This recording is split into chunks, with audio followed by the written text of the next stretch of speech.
Let's get started. Here's what you're going to need. The patterns printed out from the files that came with this video. Scissors. I have separate pairs for fabric and paper to keep my fabric scissors sharp. Paper dulls a blade just a bit every time you cut it. If you're going to be working with a lot of fabric, I recommend doing the same, but it's not strictly necessary. 1.5 yards of fabric, a clothes iron, Scotch tape, straight sewing pins, a snap or other closure, a 12 by 14 piece of cardboard. I butchered a delivery box to get this one. Feel free to do the same. Our first step is to assemble the patterns. I'm going to line them up so that A matches with A and B matches with B. Setting 2 of those papers to the side for a moment, what I'm going to do is take my paper scissors and cut off that little bit of dead space that happens when you print out the patterns.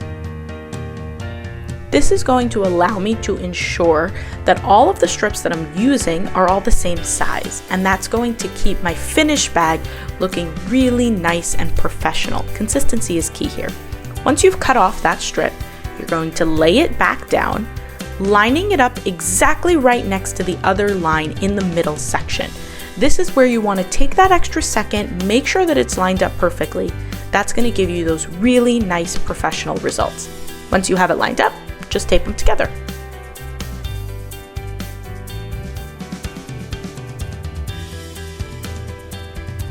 Now we're going to do exactly the same thing with the B side, cutting off that little bit of extra paper,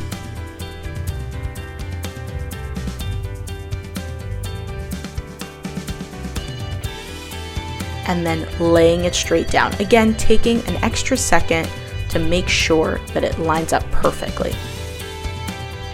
Adjusting as necessary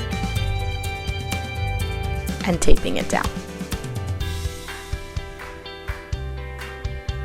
A lot of times the difference between professional results and homemade looking results are these little tiny things, just taking the extra time to do it properly. Our next step is to cut out the strips. You're going to cut along the outer line like I'm pointing towards here.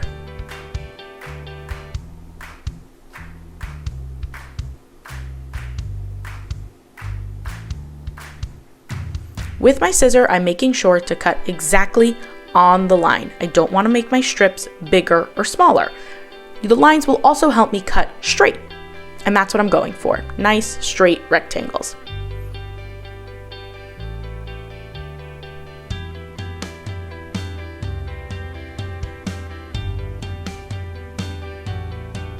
Once I have those all set up, now I'm going to flip them over, and just for some extra security, I'm going to tape them together on the back as well. Don't stress if your tape is a little bit longer than your strips are wide, because you can always fold them over on the other side, and you're going to see me do that in a minute.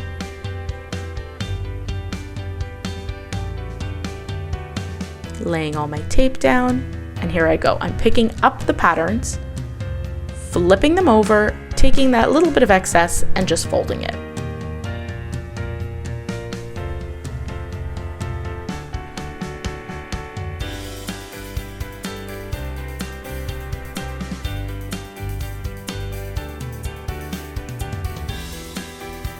As I finish up, now I have my 2 patterns that I need to create this clutch. Now it's time to move on to our fabric, and there are a few things that I want you to notice about your fabric. Chances are it has a right and a wrong side. The wrong side is another way to say the back. If your fabric has a print, the print might be slightly faded on one side. On my fabric, you can see that there are some floaty threads on the back. That's called the wrong side. It's important to realize which side is your right and wrong side. It's going to become relevant a little bit later. Your fabric may not have a right and wrong side. Just take note if it does. We're going to lay it out, and the next thing that I want you to notice is if your fabric has any kind of pattern on it. Mine has some horizontal stripes, and I just want you to take note of them, because if you do have a pattern, then when you cut, you want to be consistent, like I'm showing you here. The long strips all running parallel to each other. We don't want to lay it out like you see it there, because then the pattern will be a little funky. So we want them all parallel to each other, like that.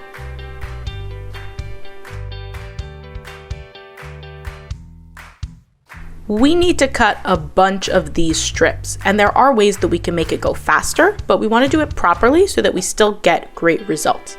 So what I'm doing now is I'm folding up my fabric, and the first thing that I'm going to do is a scissor test. How many layers you can make of your fabric are going to be determined by the fabric that you're using and the scissors that you're using. So I'm testing these scissors on that fabric. I've got 4 layers here, and I'm seeing that it cuts really nicely, and that's making me think, maybe I can cut more at a time. So I'm gonna add 2 more layers there, folding it in. Now I've got 6 layers going, and I'm gonna try to cut it, and it's not really working. The cut that I got was not smooth. Instead of slicing through the fabric, it bent the fabric, so 4 is my magic number. Your magic number might be a little bit different. Once I have my fabric, fold it over the amount of times of my magic number, whatever that is. In my case, that's 4. I'm gonna try to keep everything as neat as possible. Keeping things neat will keep things tight, will keep them professional. Now that I've got my folds all laid out, I'm going to take my pattern and lay it right on top. I want to make sure that the section that I'm folding is wide enough that my entire pattern can fit on it, and so that there's a little bit extra. And now I'm going to begin pinning. When I pin, I always want my pins to be parallel to the edge of the pattern. This helps me keep the pattern exactly where I want it to be, and it keeps the pins out of the way of my scissors. If I were to take my pins and put them perpendicular the other way, it doesn't work, because when I bring my scissors in, they're gonna get stuck. You're gonna break your scissors, you're gonna break your pins. Trust me, it doesn't work. So keeping them parallel, and I'm going to go all the way around my pattern. You can space them, I would say about 2-3 inches apart from each other is fine.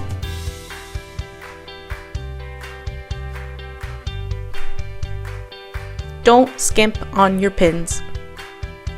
Having your pattern pinned down properly will help you cut out a nice consistent shape, especially when we're working with so many layers. And when I pin, I'm pinning through all 4 layers. I'm making sure to get every layer of fabric in the pin.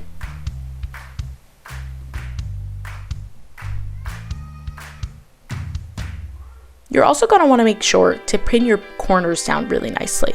So get just at the edge, but again, make sure that your pins are not sticking out. And those are parallel to my side edges.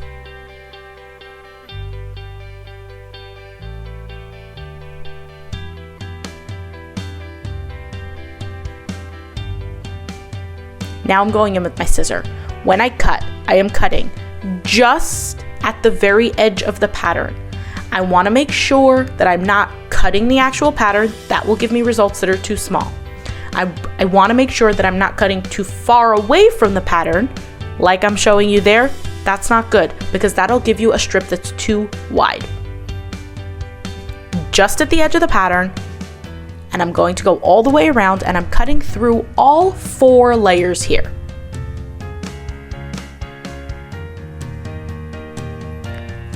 Once I'm done, I'm going to take out some of the pins. I'm going to double check that all 4 of my layers cut through properly, and it looks good. Unpin the pattern. My pin cushion is magnetic, so I use it to pick up the pins.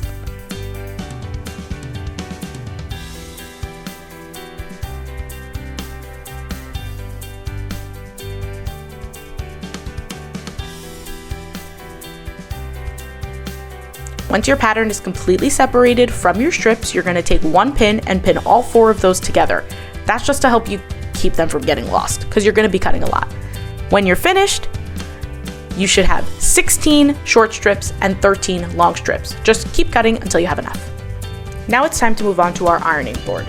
If you don't have an ironing board, that's completely fine. You can just put a towel down on any table and iron on that. First thing that I'm going to do is test what heat setting I need for my fabric. Just like scissors, this is going to change depending on the iron and the fabric that you're using. So start on a middle setting and iron over a little leftover scrap. What I'm feeling for is any stickiness. This is a synthetic fabric, so if it is too hot, it'll melt a little bit and you'll feel it sticky. If it's not a synthetic fabric, you'll see the scorch marks. Now I'm going to test setting in a crease. I'm using my fingers to hold the crease down while it cools. That helps it set in the right place. But I still don't like how it is. It's popping up just a little bit too much. So what I'm going to do is take my iron, change the heat setting, make it a little bit hotter, and try again. Now I'm setting the crease on a higher heat. Just like before, I'm using my hands to hold it down while it cools. I'm still not feeling any stickiness. The crease is laying down nicely, so that's my ideal heat setting.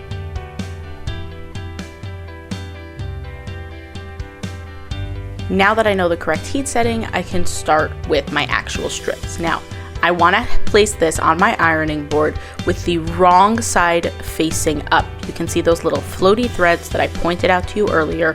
Those I want to be facing up. First thing that I'm going to be doing is putting a guide crease in. So I'm folding the strip in half on one side, on the right side, and then with my iron, I'm pressing that crease in place. Notice how to my left, it's not folded, and that's because I'm moving in sections. Using the iron to hold it down, using my hands to guide it together. Moving across the entire strip, working in these small sections piece by piece.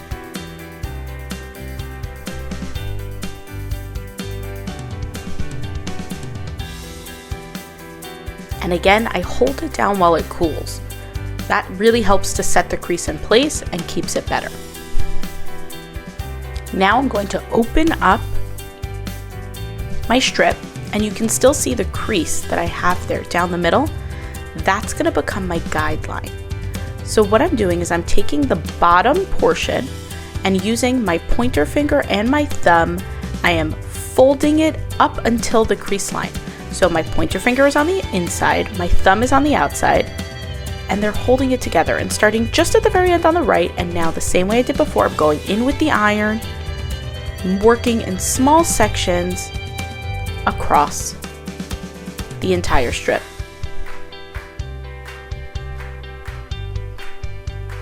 Using my pointer finger and thumb to get a nice even fold.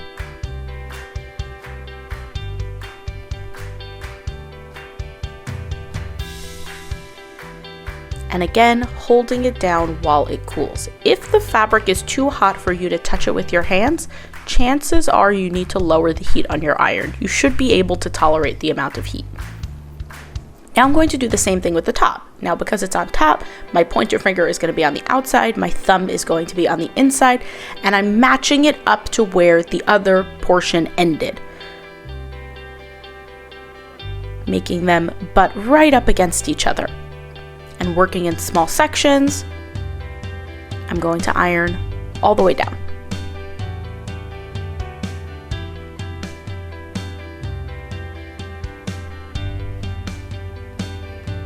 Again, holding it down to cool.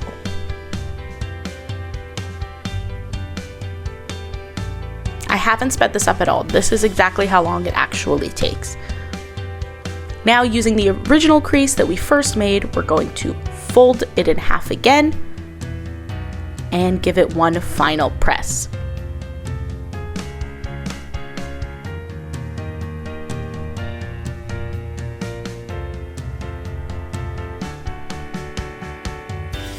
Using my hands, holding it down to cool, and what we've done here is that we've created a strip where the raw edges are hidden.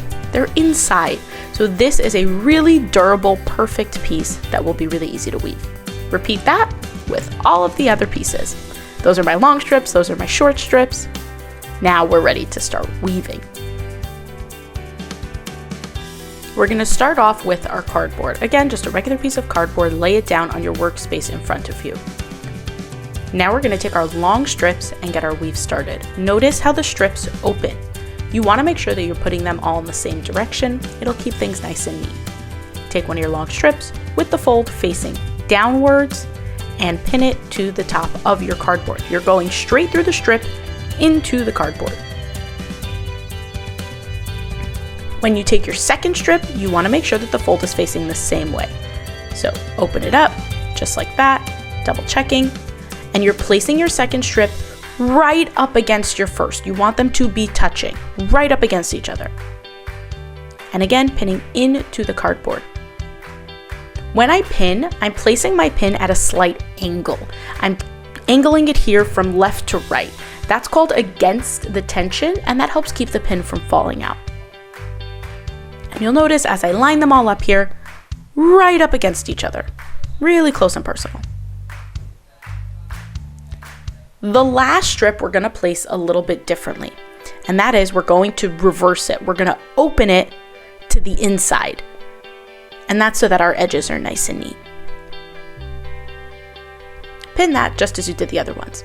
Now we get to start weaving. It's a regular basket weave. So if you've ever done an every other kind of weave, over, under, that's what this is. To keep it really neat, we take every other strip and we flip it over. Flipping it over the pins that are on your left. Doing it this way will keep your weave neat, it will keep your weave organized, it will keep your weave tight. Again, paying attention to how my strip opens, I'm going to pin it right there. Now I'm taking the short strips and I'm laying them this way. Pinning them on top,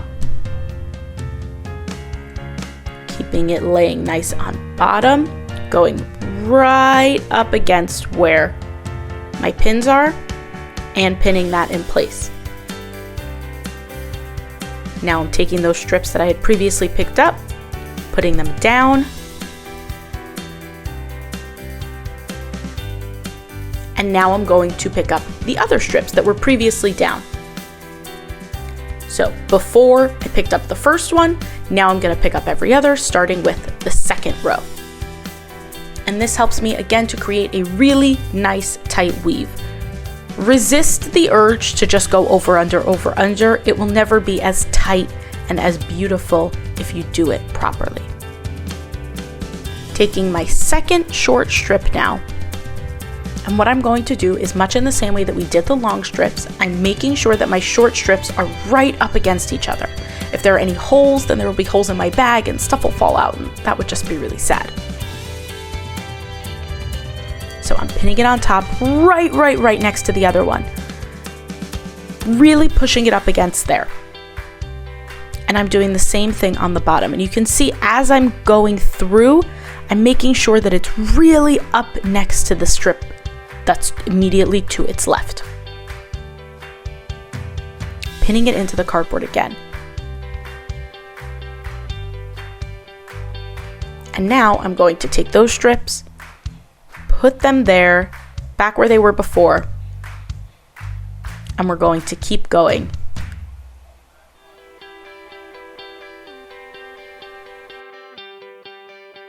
Making sure that it's really tight. And as you do more and more, it will become tighter and tighter if you work properly. Picking up every other.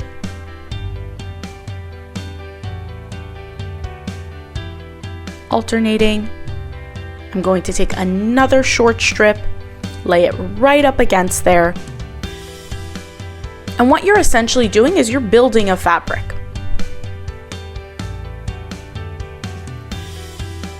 Right up against the one before it.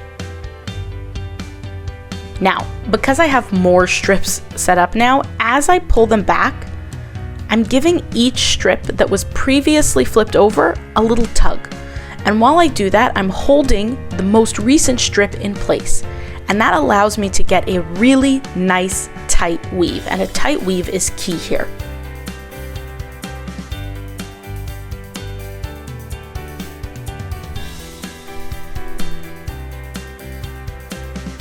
Going to rinse and repeat with all of the rest of your short strips. As you work, make sure to keep things tight. Make sure to keep things neat.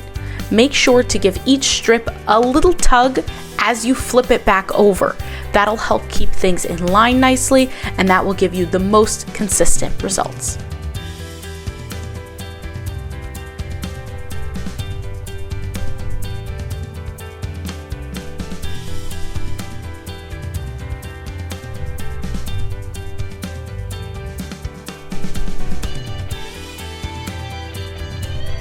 Just like we did before, when we finish up, we're making sure that the last strip is pointed inwards to keep everything neat. Now we're going to do something called hand measuring. It's literally using your hand as a ruler. What you do is that you take your right hand and you stretch it out as far as it can go, just like I did there. Place your pinky at one end and use your finger on your other hand to mark where the strip ends. And now I can see that the one on my right is a little bit too long. So I'm going to unpin it and just give it a little tug, pull it through. Hand measuring again, pinky on the edge, using my finger to mark the spot, and now they match. And now I'm going to do that with all of the other strips. I'm just going to unpin them, give them a little tug, and line them up. I don't need to measure every time because they're all the same length. This is the benefit of proper cutting. Once you've done that, you can go down the right side and pin all of the strips into the cardboard, making sure everything is straight, making sure everything is neat. Next, take your cardboard, rotate it, do the same exact thing with the short strips, making sure everything is neat, making sure everything is even. As I'm pinning them, I'm making sure that they're really up close against each other, and I'm happy with how it looks. To begin the process of separating our bag from the cardboard, the first thing that we're going to do is along the longer sides, we're going to take the pins out from each strip and pin the fabric to the strip that's underneath it. So instead of going straight down into the cardboard like we did before, I'm using the same motion that I used before to pin my pattern to my fabric, and I'm going through both layers of the weave, working all the way across, and then flipping over and doing the other long side as well. With the short edge, what we're going to be doing is finishing that edge by taking those ends and weaving them into the weave that we've already made. Notice which parts are under and which parts are over. Right there, see how I have something that's over? I'm gonna unpin that strip, I'm gonna fold it over, and I'm going to be weaving it directly into the bag itself. So starting with the third box, right there where there's a little pocket that I can put my end into, I'm gonna hold that strip together and I'm going to stick it underneath. If your weave is nice and tight, this will be a little bit difficult. You're gonna need to shimmy it a little bit. It's totally fine. Use your finger, force it through. And you see how I have now this nice pocket that I've just made. It's underneath there. Now I'm gonna skip that one, go into the next pocket, and our weave will look pretty consistent still because what we're just doing is adding more layers to certain parts of the weave to finish the edges. You're definitely going to have enough fabric to go through 2 different pockets. You may have enough, depending on the tightness of your weave and the stretchiness of your fabric, to go into a 3rd pocket. If you do, stick it in. If you don't, that's totally fine. You can still have little pieces sticking out. We're gonna clean those all up at the end, so don't worry. Here, I do have room to stick that into my 3rd pocket. Now, I'm gonna skip the next row and go to the one above it. That allows me to create the pockets. Again, you're looking for the rows that have the pockets available. You wanna make sure that the first box is an over box, not an under one. And much in the same way that we did before, we're forcing it through the weave. You'll be able to do every other row.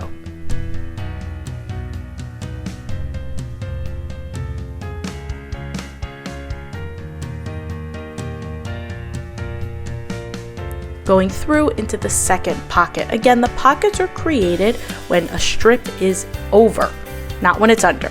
And you're going into the same weave that you just made before. I'm going to continue that with every other row on this side. Now, when you get to the ends, the process is going to be a little bit different because it's the last row, so there isn't a tight pocket. And what you need to do is work one square at a time and pin it in place. So I unpin the pin that's already there, and now I'm going to repin it through all 3 layers of the weave. And I'm going to use the same under-over motion that I would use if it was in the middle of the clutch. So now I'm unpinning. I'm gonna pick up the edge strip to put this under, because that's what part of the weave that I'm up to. And I'm continuing as usual, under, over, under, over. The only difference is that I'm using the pins to hold this last row in place. This is a little bit easier than working in the middle of the weave because you don't have to fight with it as much.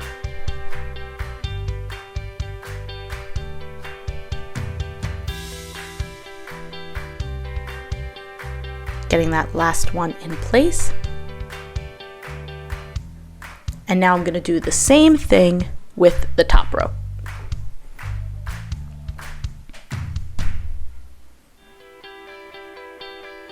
I like to work on the right side, so I'm going to turn this around. You don't have to.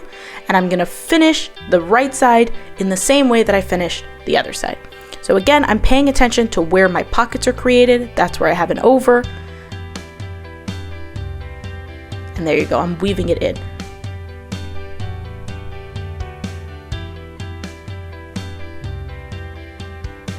You'll notice that the rows that I'm weaving on this side are the opposite rows from what I wove on the other side. Once those are done, unpin the short ends from the cardboard.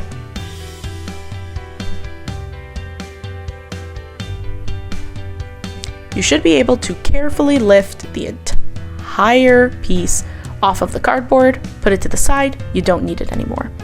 Take everything, flip it over. Now, the pieces that were not able to be woven on the other side can be woven on this side. So we're gonna work in exactly the same way, weaving them into itself.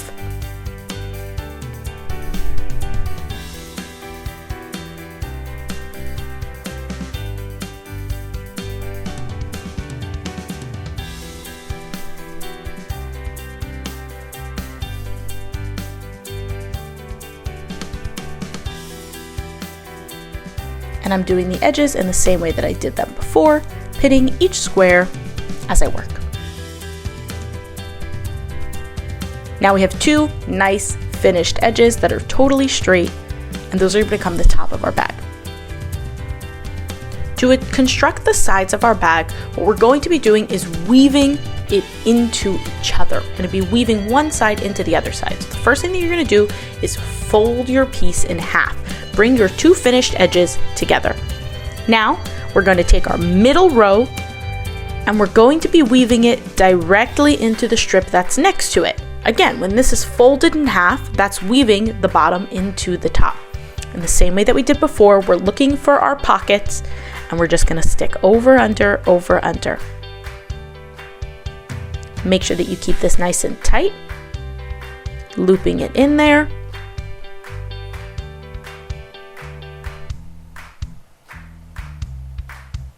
And working through.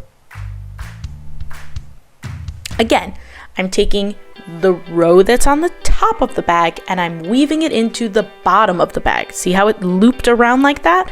That's going to construct our sides. I've done that strip on the inside, and once I have that nice and tight, I'm going to take the other strip and do it on the outside. That double connection is what's going to make our bag nice and strong. So once I have that, I'm taking the other side right there, the one that's on my bottom, and I'm looping it over and I'm weaving that into the outside, removing the pins as I work.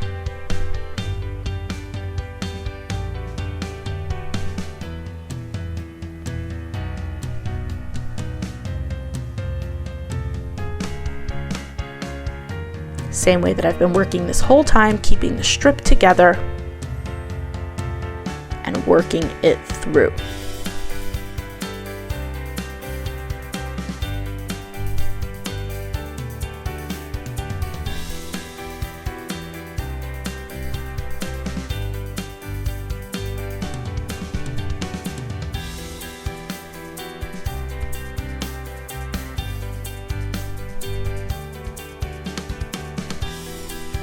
Getting that nice in there.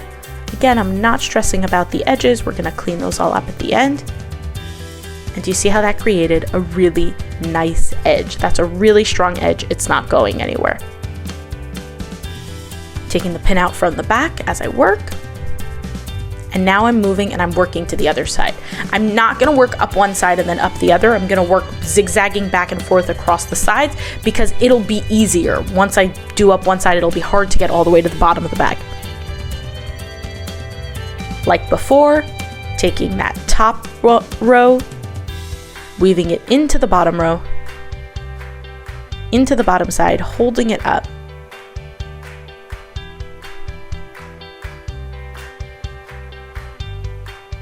And keeping it nice and tight.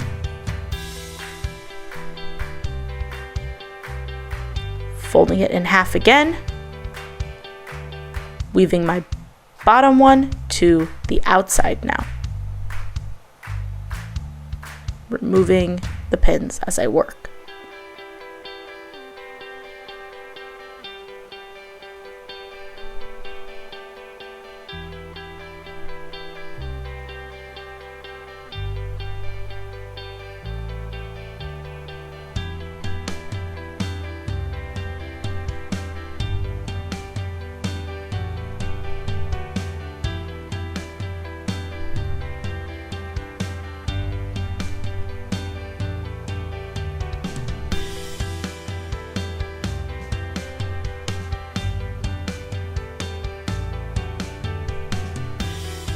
Don't stress about those frizzies, we'll deal with them afterwards. Now I have a nice finished edge over there as well. Now moving up to the second one. Now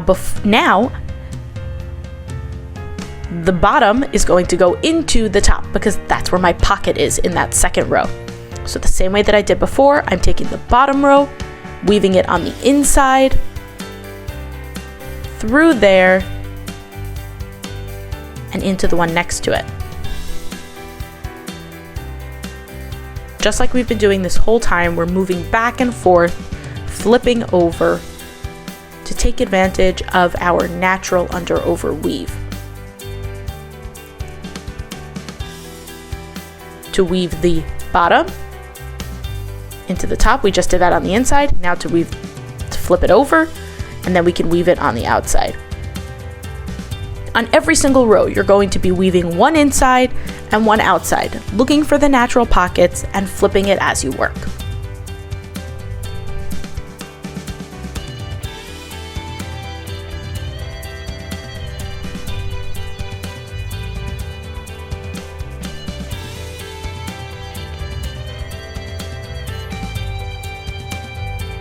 You'll see me patting down some of the puffiness that happens. That's how you keep your weave nice and tight.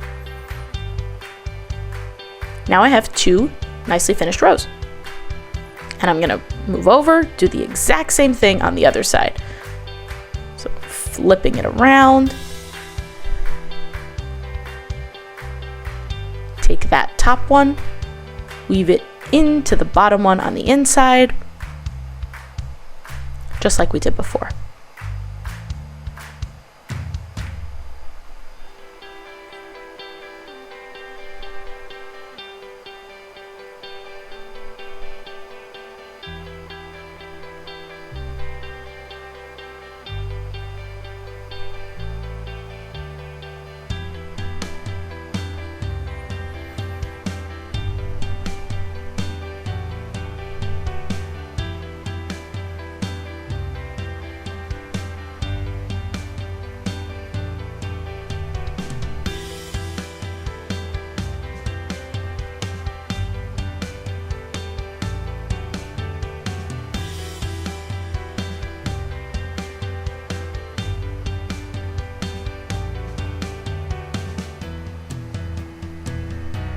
Now the top layer is woven on the inside, we're gonna do the bottom one on the outside.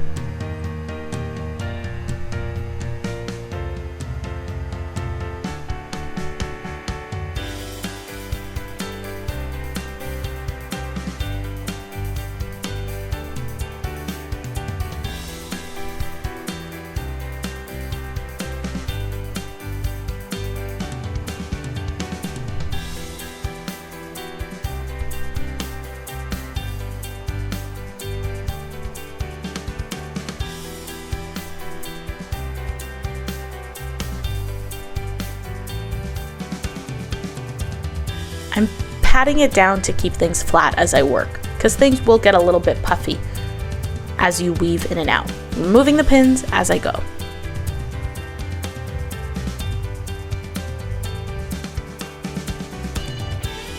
Do that with the rest of the rows. Remember, don't work up one side and up the other. It'll be way too hard. Start from the bottom and work your way up, moving from side to side. You're weaving one inside, one outside, the entire way up the bag.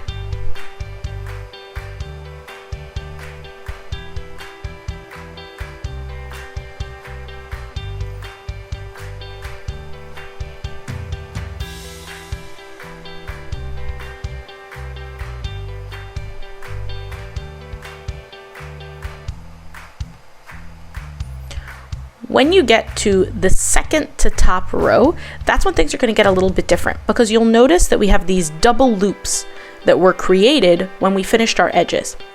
Behind the double loops, right there, that longer loop, you're going to look for the ones that have an extra pocket behind. You don't want to be weaving only into that double loop. It's not tight enough.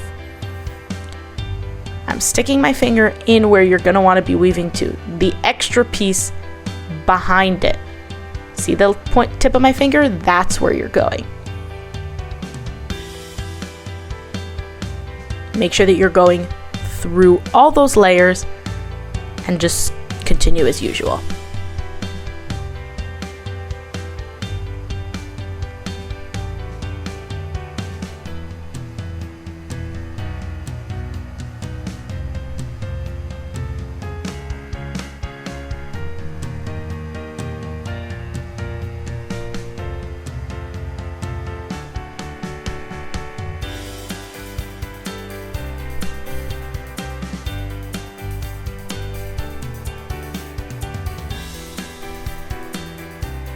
With the very top layer, you're going to want to make sure that you're not using the double loop, you're using the single loop. That's where you have it tight. So on your squares that are single,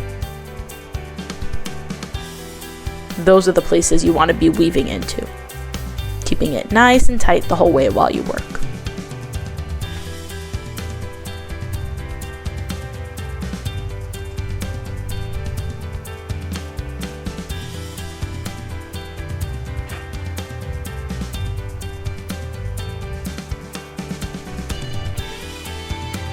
And just like before, we're doing one on the inside and one on the outside.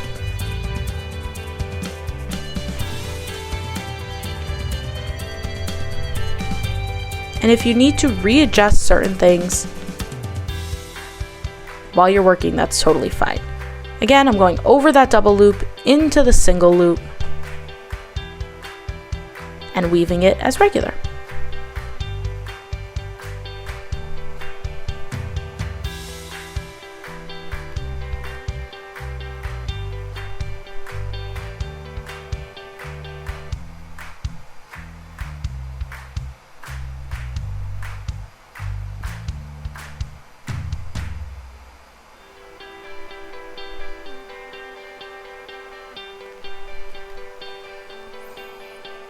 Now you can see our clutch really starting to take shape.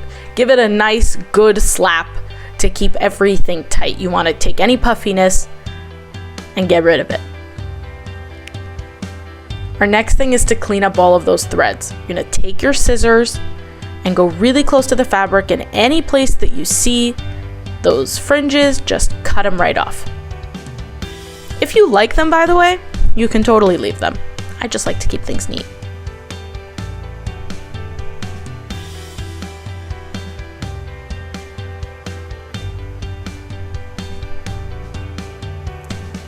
If you weren't able to make it into that third spot, like I said before, what you're gonna do is take any piece that's sticking out extra, pull it a little bit tight, snip it off pretty close to where it ends up, and then loosen it again. And that will hide the edge in the weave. That'll give you the most seamless look. If you like the fringes, leave them. There's nothing wrong with them.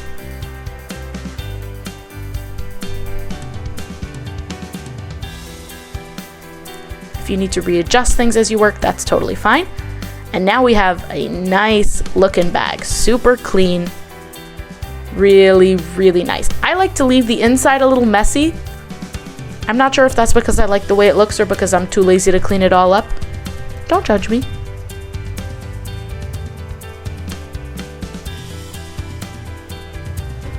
Our last step is to attach the snap. This is the magnetic closure that I provide in the supply kit if you choose to get it. So I'm going to show you how to put this one on. If you're using any kind of other snap, just attach it in the same place that I'm showing you here, exactly how you would attach it normally. The way that these snaps work is that they have two prongs on the back. You can see them sticking out right there. And then the plate goes right there. The prongs go through the plate and those get bent in. The fabric goes between the plate and the snap. So what we're gonna do is find the center of the top of our bag.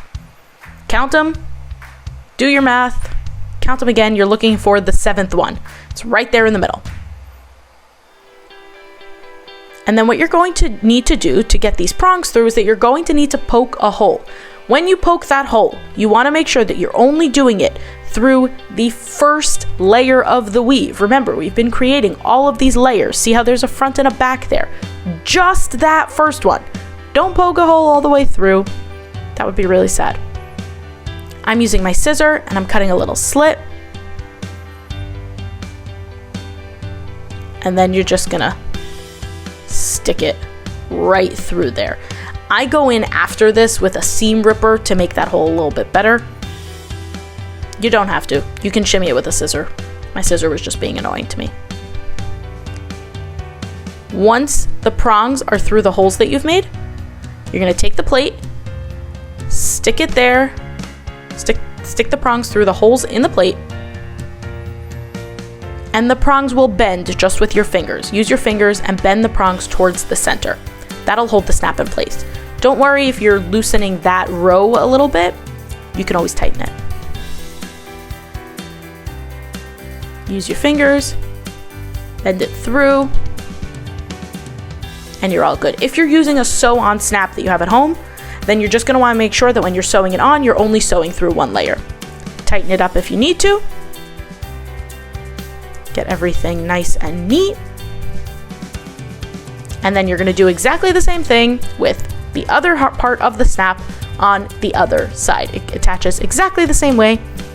Just make sure that you attach it on the right row.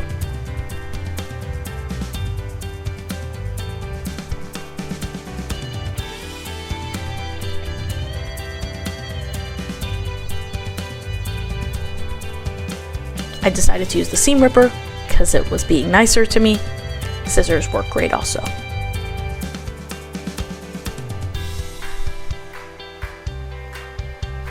You're going to want to make sure that you're going through all of the layers of that side, but don't go all the way through to the outside of the bag. Then the plate will be on the outside of the bag and that's not so cute.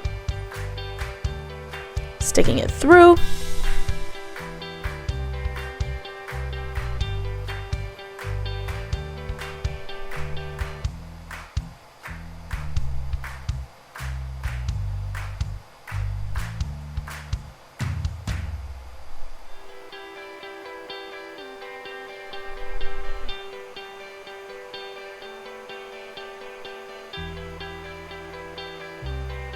This was giving me a little bit of trouble, but you just want to make sure that your hole goes all the way through that side of the weave, and then you'll be able to fit that right through.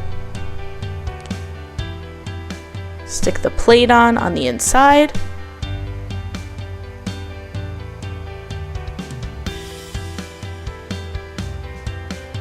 And bend the prongs back. Then I'm just gonna go and tighten that because it did get loosened while it was working. And there we have it. Really nice closure. That'll hold everything nice and tight. There is your DIYimpact clutch. You did it. Good job. Fits tons of stuff inside, and you get to have something that you made all by yourself. Congrats, you did great.